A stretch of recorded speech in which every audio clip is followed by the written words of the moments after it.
এত বড় একটা কথা আপনি আমায় বলতে পারলেন শহরের বাবু?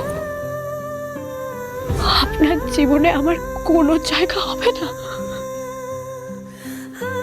কি করে হবে বলুন?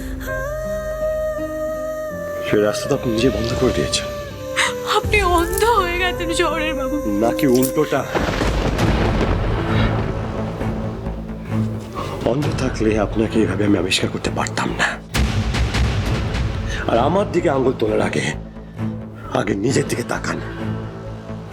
উত্তর আপনার জানা আছে। কারণ এতবার আপনাকে অনুরোধ করার পরে আপনি এত বড় মিথ্যাচার আমার সাথে করে যাচ্ছেন।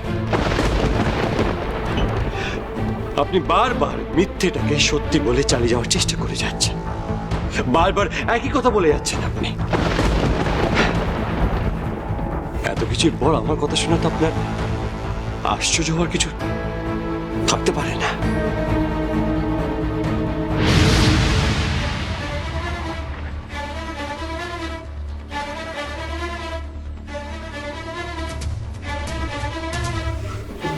I repeat,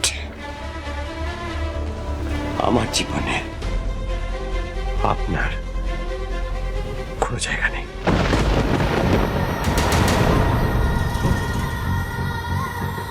তাও তো আপনি লাকি যে এত বড় ঘটনা ঘটার পর আমি আপনাকে আর আপনার সন্তানকে দুটোকে মেনে নিতে রাজি হয়েছিলাম। কিন্তু আপনাকে আপনার বলা কথা তো প্রমাণ করতেই হবে। অবশ্য আপনি আমার এই প্রস্তাবে রাজি হবেন কেন? আপনি ছোট হয়ে যাবেন, তাই না? জি শহরের বাবু, জি। আপনি কি এই কথাগুলো আমাকে বলে খুব বড় হয়ে যাচ্ছেন? আপনি আপনি আপনার চারুকে বিশ্বাস করতে পারছেন না? আমি এত বড় একটা পাপ কাজ কোনোদিনও করতে পারি না শহরের বাবু। আপনার আমার থেকে এই কাগজের টুকরোগুলোকে বেশি বিশ্বাস হচ্ছে।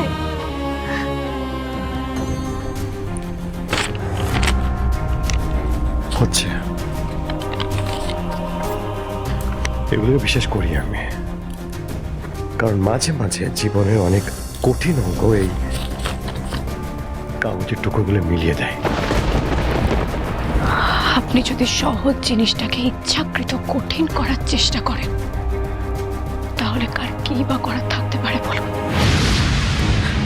আপনি একবারও সহজ করে ভাবার চেষ্টা করেছেন? চারু যেখানে অঙ্কটাই খুব জটিল সেখানে সহজ করে ভাবাটাই তো বোকামি। আর তাছাড়া এই কাগজের টুকরো সব অঙ্ক মিলিয়ে দিয়েছে, তাই আমি আর কথা বাড়াতে চাই না।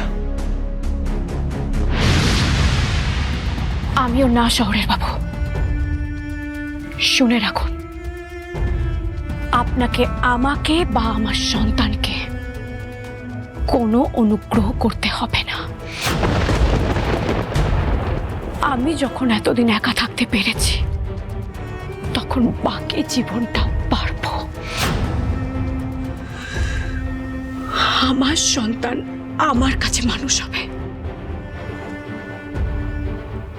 আমি আর আপনার জীবনে থাকতে চাই না।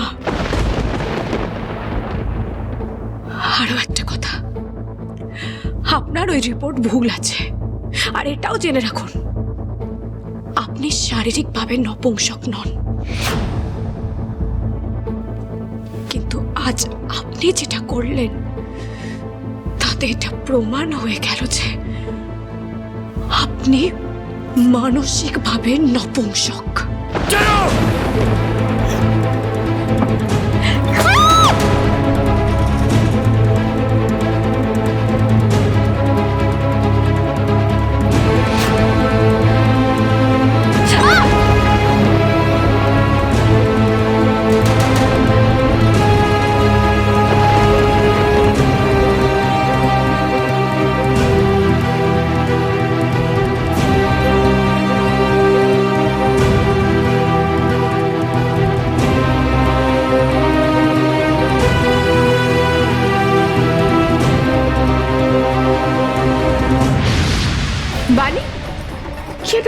শব্দ হলো না?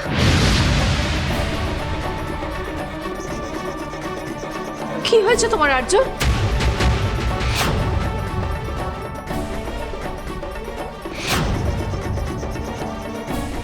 কি হয়েছে চারু? হ্যাঁ, উফ, কি হয়েছে বলো না। ও বুঝতে পেরেছি। দাদাভাই খুশির খবরটা শুনে আনন্দে পাগল হয়ে গেছিস, তাই তো? হ্যাঁ দাদাভাই, তার মানে তোরা সবটা জানিস, আমার সাথে ইয়ার কি মারছিস, তাই তো? আর্য, কেন অংশুর গায়ে হাত তুললে তুমি? আর অংশু, কি খুশির খবর? মা, আমি বলছি মা, বৌদি মা হতে চলেছে, বৌদি প্রেগনেন্ট মা।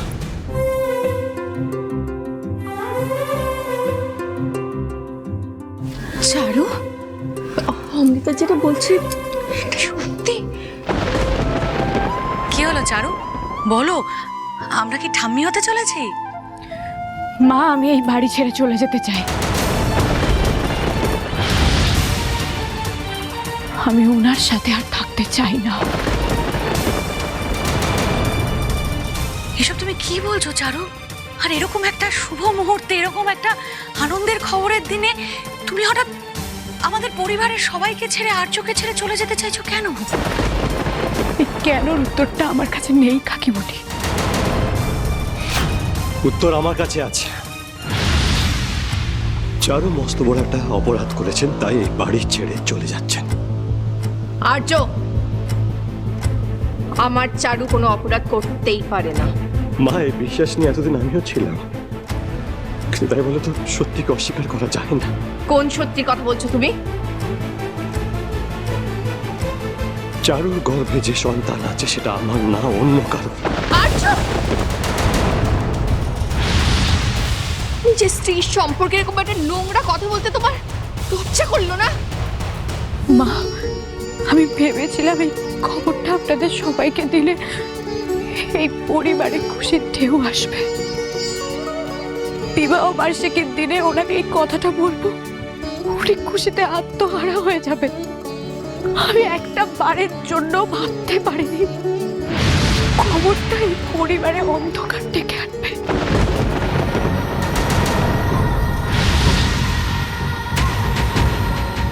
আমি নাকি দ্বিচারিতা করেছি ওনার সাথে, ওনাকে ঠকিয়েছি।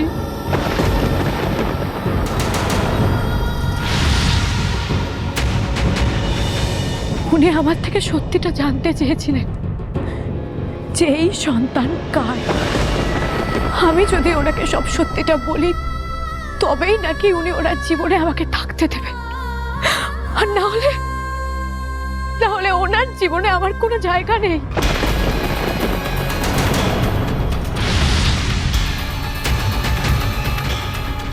দাদা ভাই, বৌদি এসব কি বলছে? তুমি এসব কথা বলেছো বৌদিকে? হ্যাঁ বলেছি। বলার যথেষ্ট কারণ আছে, তাই বলেছি। কি এমন কারণ থাকতে পারে যে তুমি আমার বাড়ির লক্ষ্মীর সম্পর্কে এরকম অপমানজনক কথা বলবে আর্য? তোমরা নিশ্চয় জানো যে আমি যেসব টেস্ট করিয়েছিলাম সেসব টেস্টের রিপোর্ট আজ বিকেলে আসে। সেখানে পরিষ্কার লেখা আছে যে আমি কোনোদিনও বাবা হতে পারবো না। আই এম ইম্পর্টেন্ট মম।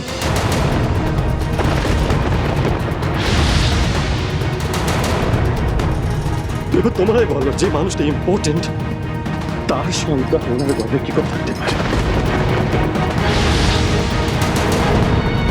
এমনটাও তো হতে পারে আর্য যে মেডিকেল রিপোর্টে ভুল আছে। এরকম অনেক সময় হয়, মেডিকেল রিপোর্ট ভুল আসে। শুধুমাত্র একটা মেডিকেল রিপোর্টের উপরে ভরসা করে চারুর মতো মেয়েকে এইভাবে অবিশ্বাস করছিস? এক্স্যাক্টলি। আর্য, তুই আরেক জায়গা থেকে টেস্ট করে নে না, তাহলে তো সবটা মিটে যায়। তারপর সারা কলকাতা জানো যে আর্য মল্লিক নপুংসক।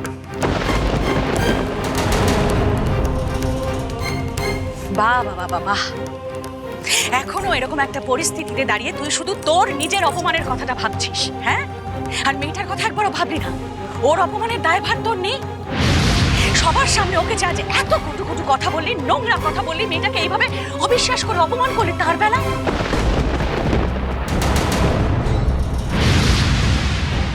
দাদা ভাই, আমি না তোকে আইডল ভাবতাম।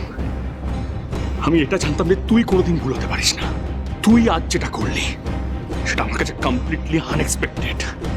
এই আমি আর অমৃতে আলোচনা করছিলাম, এই সুখবরটা শোনার পর তোর আরো 10 গুণ বেশি আনন্দ হবে।